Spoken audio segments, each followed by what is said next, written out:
নমস্কার, আমি ডক্টর বোধিসত্ত্ব খান চলে এসেছি সহজ শেয়ার বাজারের আরেকটি নতুন এপিসোড নিয়ে। প্রিয় বন্ধুরা, আশা করি সবাই ভালো আছেন এবং সুস্থ আছেন। আজকের মার্কেট অবশেষে একটা বড় শর্ট কাভারিং দেখলেও বলা যেতে পারে।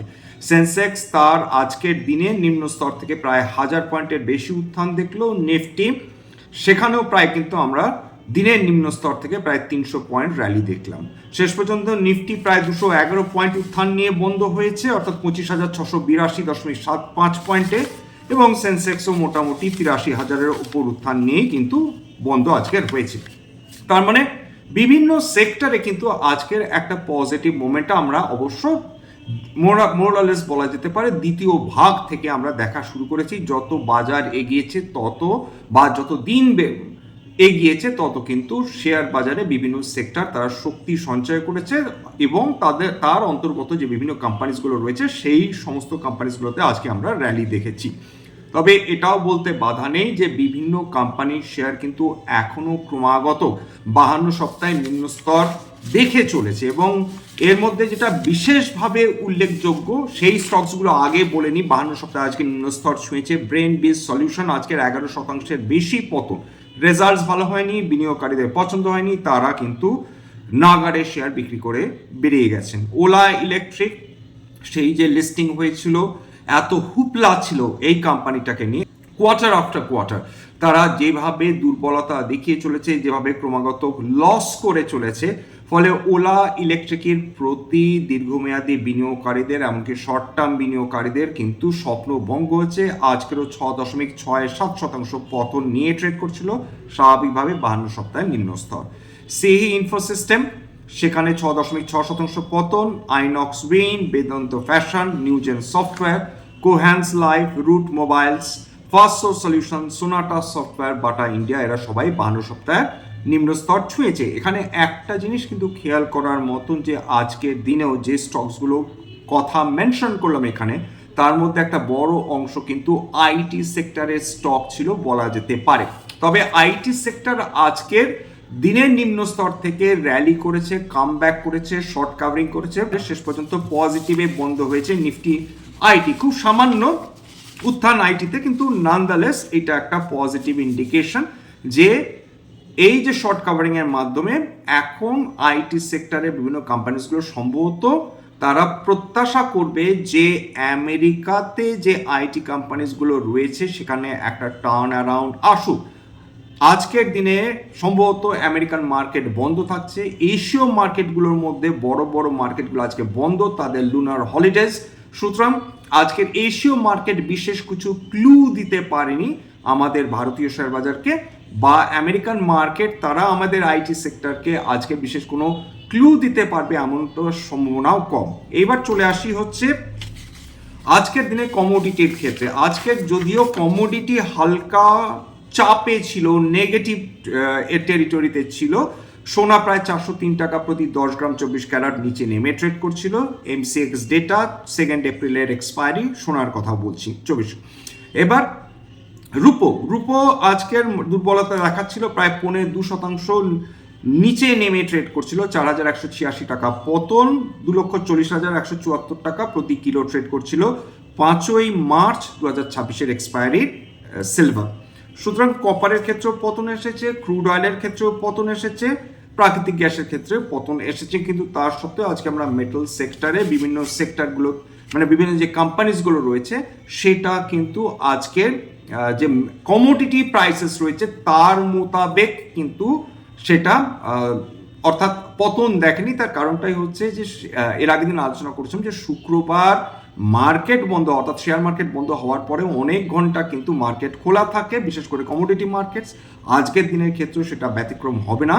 সুতরাং আজকের দিনের শেষে অর্থাৎ রাত 11:30 নাগাদ কমোডিটি মানে যে কমোডিটিসগুলো কত দামে বন্ধ হলো তার প্রভাব সেটা ইউজুয়ালি পরের দিন বিভিন্ন মেটালস বা বিভিন্ন মেটাল এক্সচেঞ্জ ট্রেডেড ফান্ডগুলোর ক্ষেত্রে, বা আরো স্পেসিফিক্যালি বলতে গেলে সোনা ইটিএফ বা রুপোর ইটিএফ এর ক্ষেত্রে। খবরটা এসেছিল 13ই ফেব্রুয়ারি। রিজার্ভ ব্যাংক অফ ইন্ডিয়া তারা যে বিভিন্ন ব্যাংকগুলো, বিভিন্ন ব্রোকিং হাউসেসগুলোকে বা ক্যাপিটাল মার্কেট পার্টিসিপেন্টসদের লোন দিয়ে থাকে, সেক্ষেত্রে তারা আরো টাইটার নর্মস নিয়ে এসেছেন।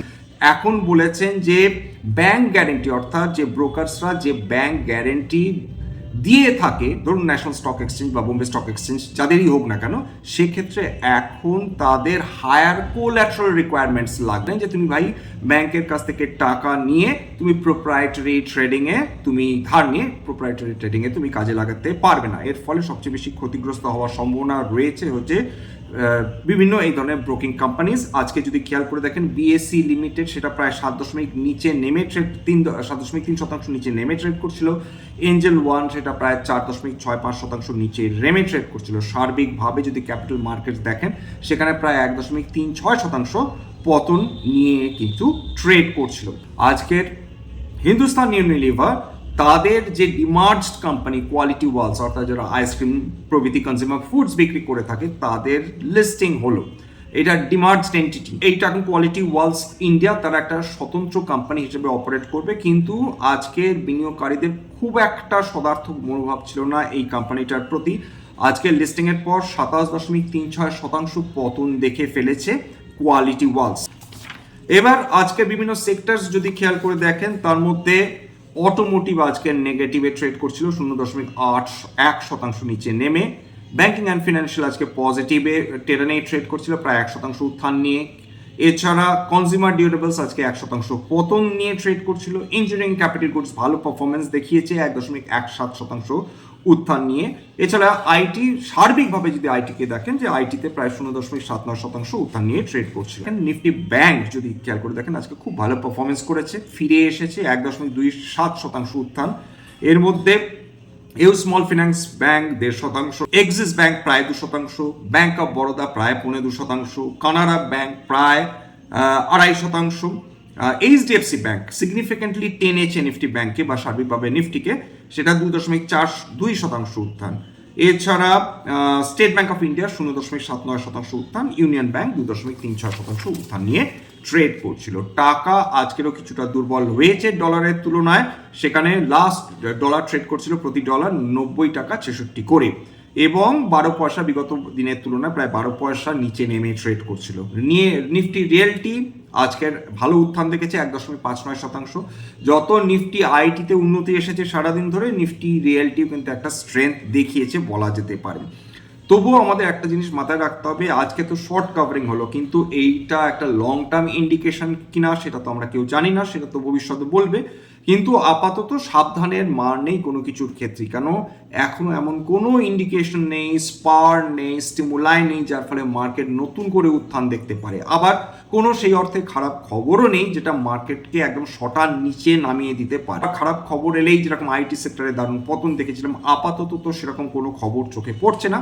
কিন্তু এইগুলোর জন্য আমাদের তৈরি হয়ে থাকতে হবে। কোনো কিছুতেই আনন্দে উদ্বেল হওয়া যাবে না, আবার কোনো কিছুতেই দুঃখে মর্মাহত হয়ে বসে থাকা সেটাও করা যাবে না। শুধু এইটুকুনি বলা যে মার্কেট শর্ট টার্মে ভোলেটাইল থাকবে। স্ট্যান্ডার্ড ডিসক্লোজার যে কোম্পানিজগুলো নিয়ে আলোচনা করলাম, হতে পারে তার মধ্যে কয়েকটা কোম্পানিতে আমার বা আমার পরিবারের বিনিয়োগ থাকলেও থাকতে পারে। ভবিষ্যতে যদি নতুন করে কিনি বা বিনিয়োগ করি, আগামী বিজ্ঞপ্তি দিয়ে কিনতে বা বিক্রি করতে পারবো না। স্ট্যান্ডার্ড ডিসক্লেমার, এটা কেবলমাত্র একটা এডুকেশন চ্যানেল। বাঙালি বিনিয়োগকারীদের ইনভেস্টার অ্যাওয়ারনেস বৃদ্ধির জন্য এখানে কোনো ধরনের কোনো শেয়ারে buy sell recommendation, suggestion, advice এমনকি ইনফ্লুয়েন্স করার প্রচেষ্টা নেই। আমার কথা শুনে যদি কোনো শেয়ারে বাই সেল সিদ্ধান্ত নেন বা কোনো অ্যাসেটে বাই সেল সিদ্ধান্ত নেন, ক্ষতির মুখোমুখি হতে পারেন। সুতরাং সবসময় একজন সেবি রেজিস্টার্ড ইনভেস্টমেন্ট অ্যাডভাইজারের পরামর্শ নেওয়ার চেষ্টা করবেন বা নিজের ডিউ ডিলিজেন্স করবেন, সেক্ষেত্রে আপনারা উপকৃত হলেও হতে পারেন। এবার সবশেষে যেটা বলি, যদি এই ধরনের এপিসোড আপনাদের ভালো লাগে প্লিজ একটা লাইক দেবেন, প্লিজ সাবস্ক্রাইব করবেন, এবং যদি সত্যি মনে হয় আমার বাঙালি ভাই বোনদের জীবনে একটুখানি ভ্যালু অ্যাড করতে পেরেছি, প্লিজ নিজে গ্রুপে শেয়ার করে দেওয়ার চেষ্টা করবেন। আজকের জন্য নমস্কার।